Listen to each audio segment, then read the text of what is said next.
আসলে আপনারা আমি খুঁজে পাওয়া মুশকিল, আপনি অনেক ব্যস্ত মানুষ, আজকে অনেক কষ্টের বিনিময়ে পেয়েছি আপনাকে। তাই হুম। তাহলে তো আপনি আমাকে কালকে চা খাওয়াবেন বলে চিটিং করেছেন, আজকে আপনার জরিমানা আছে। আসলে বিষয়টা হচ্ছে আমি ব্যস্ত থাকি, আসলে মানুষের ব্যস্ততায় নিজেই ব্যস্ত সুস্থতা। থাকেন, সময় দিতে পারেন না। না না, আমি একটা আসলে প্রাতিষ্ঠানিক ভাবে একটা কর্মকর্তা আছি, আর আর একটা জানেন একটা কন্টেন্ট ক্রিয়েশন জড়িত আছে। আমি এলাকার যারা আমাদের দুঃখীভঙ্গি দরিদ্র, তারপরে যারা অসুস্থ, তাদের একটু মানবিক কাজে আমি একটু আগ্রহ আগের থেকে। না, সেটা তো আপনার অবশ্যই ভালো লাগে, কেননা আপনি একজন মানবিক মানুষ। সেই কারণে আপনাকে ছাড় দিলাম, আপনি মানবিক কাজে ব্যস্ত থাকেন। তবে এই খোলা পরিবেশে আগারগাঁও নিউ রোডের মধ্যে ডাব খাওয়ার মজাই কিন্তু আলাদা।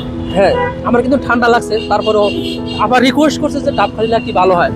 এটা কিন্তু আবার চ্যাট জিপিটি নিজে একটা বর্তমান। এই ডাব হচ্ছে যেহেতু অর্গানিক, হ্যাঁ। এটা রোগ প্রতিরোধ হ্যাঁ, ক্ষমতা বাড়ায় এবং কি রক্ত সঞ্চালন ভালো রাখে, এবং কি এই যে ঠান্ডি কাশি অ্যালার্জির যে বিভিন্ন ধরনের ব্যাকটেরিয়া সেগুলো থেকে রক্ষা করে, এবং কি শরীরের দুর্বলতা কমায়।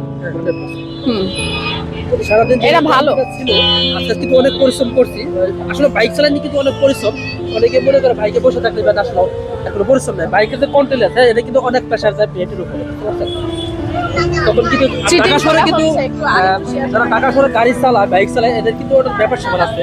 এখানে কিন্তু ধরেন আপনার প্রথম শ্রেণীর যারা ড্রাইভিং, বুঝতে পারছেন, যারা ড্রাইভার তারা কিন্তু ইউজ করতে পারেন। দেখবেন আপনি প্রতি মিনিটে গাড়ি যাচ্ছে কমপক্ষে 30টা কমপক্ষে 40 ওভার টান থাকতে হবে সবসময় রেগুলার। তা ঠিক আছে, তবে সাবধানে গাড়ি টাড়ি চালান ভাই। আপনি আবার সাবধানেই চালান, কেননা আপনার বাইকে আমি একবার উঠছি, আমি জানি। সাবধানে গাড়ি চালানো ওইটাই দরকার। অসংখ্য অসংখ্য ধন্যবাদ আপা, ইমপ্রেস করতে আমার বাইক সম্পর্কে। দোয়া করবেন যেন সবসময় ভালো থাকতে পারি। আর হচ্ছে যে ওই আপা হচ্ছে মানবিক কাজে সবসময় থাকে। সবাই পাশে থাকবেন আমাদের। আর আমি মুক্তাগাছা কন্টেন্ট সৌজন্যে আমি যতদিন আছি এই কন্টেন্ট ক্রিয়েশনে, সবাই পাশে থাকবেন মুক্তাগাছা কন্টেন্ট। আর যে কোনো সমস্যা আপনাদের থাকলে আমাকে জানাতে পারবেন, টেক্সট করবেন আমার ইনবক্সে। ঠিক আছে, ভালো থাকবেন। সবার জন্য শুভকামনা, ওনার জন্য শুভকামনা রইল। সবাই ওনাকে সাপোর্ট করেন। আল্লাহ হাফেজ, টেক কেয়ার। আল্লাহ হাফেজ।